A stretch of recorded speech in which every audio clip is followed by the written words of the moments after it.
भारतीय संस्कृति में आदिकाल से ही ज्योतिष शास्त्र का एक विशेष महत्व रहा है।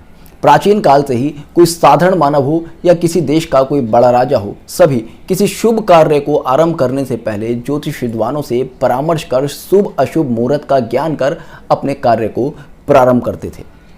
आज के समय में भी कोई बड़ा राजनेता हो, राजनीतिक पार्टी हो, कोई बड़ा बिजनेसमैन हो या कोई बड़ा सेलिब्रिटी हो, सभी ज्योतिष विद्वानों से परामर्श कर अपने कार्य को आरंभ करते हैं। शुभ अशुभ मुहूर्त को जानकर किसी नए कार्य को आरंभ करते हैं। आपको जानकर आश्चर्य होगा कि भारत की आज़ादी के समय में, भारत की आज़ादी के समय को निर्धारण करने में भी ज्योतिष विद्वानों ने, ज्योतिष शास्त्र ने एक विशेष भूमिका निभाई है। और उस विशेष भूमिका का परिणाम ये रहा कि आज भारत एक सशक्त राष्ट्र है। उस मुहूर्त निर्धारण ने, उस समय निर्धारण ने भारत को कितने बड़े संकटों से बचाया है, आज के इस वीडियो में हम इसी पर बहुत डिटेल में डिस्कस करने वाले हैं। वर्ष 1947 में दो नए राष्ट्रों का जन्म हुआ, भारत और पाकिस्तान। भारत अंग्रेजों का गुलाम था, भारत को अंग्रेजों से आज़ादी मिली और पाकिस्तान को एक नया राष्ट्र, एक नया देश बनाया गया। पाकिस्तान को 14 अगस्त 1947 को आज़ादी मिली। पाकिस्तान की आज़ादी की घोषणा 14 अगस्त 1947 की हुई और भारत की आज़ादी की घोषणा 15 अगस्त 1947 को हुई। इस एक दिन के डिफरेंस ने, आप देखेंगे, भारत और पाकिस्तान की स्थिति में कितना बड़ा डिफरेंस कर दिया। जहां भारत आज दुनिया का एक सबसे सशक्त देश है, भारत आज विश्व गुरु बनने की राह पर अग्रसर है, वहीं पाकिस्तान इस समय किस तरह की कंगाली भरे हालातों से गुजर रहा है सभी जानते हैं। जहां भारत में इस समय एक स्थिर सरकार है, वहीं पाकिस्तान में किस तरह की अराजकता है सभी जानते हैं। वर्ष 1947 में जिस समय अंग्रेजों ने भारत को छोड़ने का निर्णय लिया और भारत की आज़ादी की घोषणा करने का निर्णय लिया, उस समय भारत के बड़े राजनेताओं ने ज्योतिष विद्वानों से परामर्श कर शुभ अशुभ मुहूर्त का ज्ञान कर भारत की आज़ादी की घोषणा कराई। पाकिस्तान की आज़ादी की घोषणा 14 अगस्त 1947 को हो गई थी। क्योंकि पाकिस्तान एक मुस्लिम राष्ट्र है, पाकिस्तान के संस्थापक मोहम्मद अली जिन्ना एक मुस्लिम थे, उनका ज्योतिष शास्त्र में कोई विश्वास नहीं था, तो इसलिए उन्होंने जिस समय भी पाकिस्तान की आज़ादी की घोषणा की गई, उस समय ही उन्होंने पाकिस्तान को स्वीकार कर लिया। किंतु भारत के बड़े नेताओं ने, जिसमें कि मुख्य रूप से भारत के प्रथम राष्ट्रपति डॉक्टर राजेंद्र प्रसाद जी, उन्होंने देश के विद्वान ज्योतिषाचार्यों से परामर्श ले भारत की आज़ादी का लग्न निर्धारित किया। आप देखेंगे 14 अगस्त को पाकिस्तान आज़ाद हुआ, 15 अगस्त को भारत आज़ाद हुआ और दोनों की अगर आज़ादी की कुंडली देखेंगे तो आप देखेंगे पाकिस्तान की आज़ादी मेष लगन में हुई है और पाकिस्तान की कुंडली में चंद्र मिथुन राशि में है, वहीं भारत की आज़ादी वृषभ लगन में हुई है और भारत की कुंडली में चंद्र कर्क राशि में है।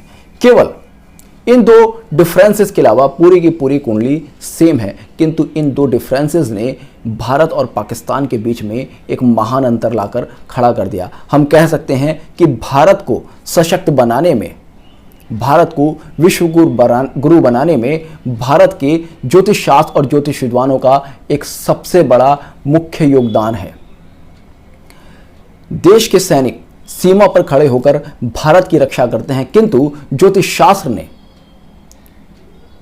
संपूर्ण भारत की बड़े बड़े संकटों से रक्षा करने में एक महत्वपूर्ण भूमिका निभाई है। आप देखिएगा, पाकिस्तान का जन्म चर लगन में हुआ और भारत का जन्म स्थिर लगन में हुआ। ज्योतिष शास्त्र कहता है कि जब भी कोई ऐसा कार्य करना हो जो कि आपको दीर्घ काल के लिए करना हो, जिसमें स्थायित्व चाहिए हो, तो उसके लिए आप स्थिर लगन का चयन करेंगे। और जब भी आपको कोई ऐसा कार्य करना हो जिसे कि आप बार बार करना चाहते हैं, रिपीट करना चाहते हैं, उसके लिए आप चर लगन का चुनाव करेंगे। अब आप केवल इन दो अंतरों से देख लीजिएगा। पाकिस्तान का निर्माण, पाकिस्तान की आज़ादी की घोषणा चर लगन में हुई, मेष लगन में हुई। चर लगन में होने के कारण आप देखेंगे कि पाकिस्तान का एक बार विघटन हो चुका है। और वहीं क्योंकि भारत की स्थापना, भारत की आजादी की घोषणा एक स्थिर लगन में हुई, तो भारत आज स्थिरता के साथ, मजबूती के साथ आगे बढ़ता जा रहा है, विश्व गुरु बनता जा रहा है। इसके बाद आप देखेंगे भारत की कुंडली में चंद्र कर्क राशि में बैठा है। चंद्र प्रजा का कारक ग्रह है, प्रजा की मानसिक शांति का कारक ग्रह है, और कर्क राशि में बैठकर चंद्र अपने आप में प्रबल हो जाता है।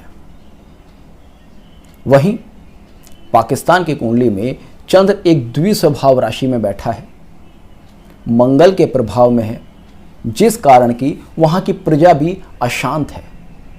भारत की प्रजा, भारत के लोग भारत को पसंद करते हैं। हालांकि पाकिस्तान के लोग भी कहेंगे कि हम पाकिस्तान को पसंद करते हैं, किंतु फिर भी आप देखेंगे जितनी संपन्न भारत की प्रजा है, जितने संपन्न भारत के लोग हैं, पाकिस्तान के लोग उतनी संपन्नता के बारे में कभी सोच भी नहीं सकते।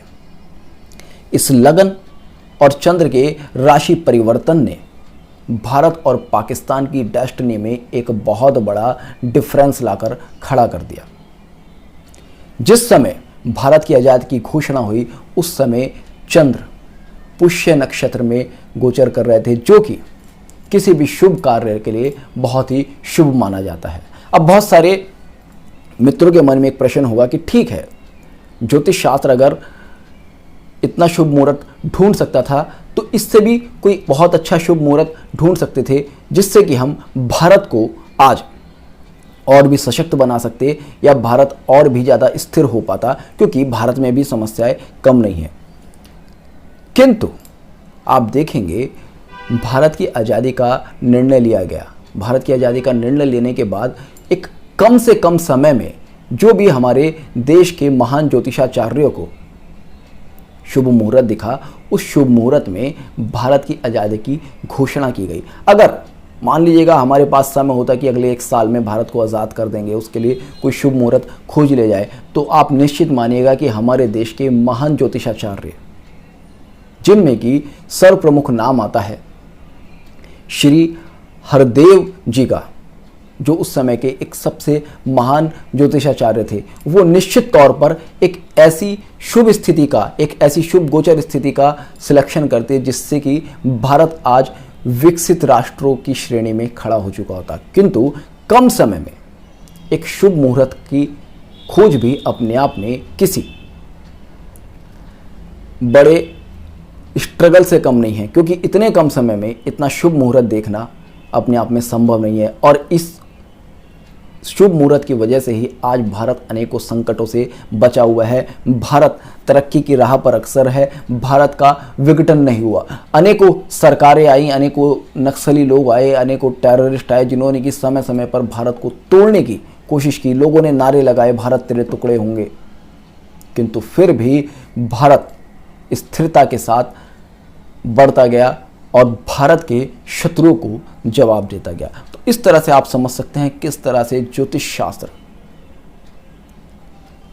किसी के भी जीवन में, चाहे वो एक मानव का जीवन हो, चाहे वो एक देश का जीवन हो, बहुत ही बड़ा परिवर्तन ला सकता है। और इसी वजह से बड़ी बड़ी राजनीतिक पार्टियां अपने शपथ ग्रहण का समय ज्योतिष परामर्श से ही लेते हैं। हमारे देश के प्रधानमंत्री नरेंद्र मोदी जी के तो बहुत सारे कार्य ऐसे हैं जिनको अगर गहनता के साथ देखा जाए तो समझ में आता है कि इसके पीछे किसी ज्योतिष विद्वान का परामर्श ही है। क्योंकि जब हम मोदी जी की घोषणाएं सुनते हैं, उनके भाषण को सुनते हैं, तो पीछे सीधा लॉजिक समझ में आता है कि इस लग्न में इस भाषण को दिया है, इस ग्रह स्थिति में इस भाषण को दिया है, इस ग्रह स्थिति में इस घोषणा को किया है, तो यह ग्रह स्थिति इस घोषणा को सफल होने की तरफ अग्रसर कर रही है, इस कार्यशैली को सफल होने की तरफ अग्रसर कर रही है। तो निश्चित तौर पर किसी विद्वान एस्ट्रोलॉजर के परामर्श से ही उन्होंने ऐसा किया है।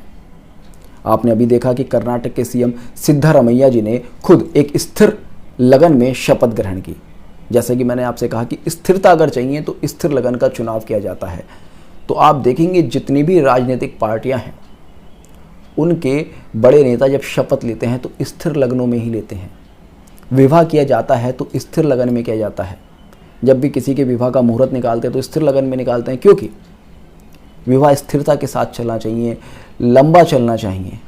तो इसलिए ज्योतिष शास्त्र में लगन और मुहूर्त का अपने आप में बहुत बड़ा महत्व है, जो कि किसी को भी बड़े बड़े संकटों से निकाल सकता है।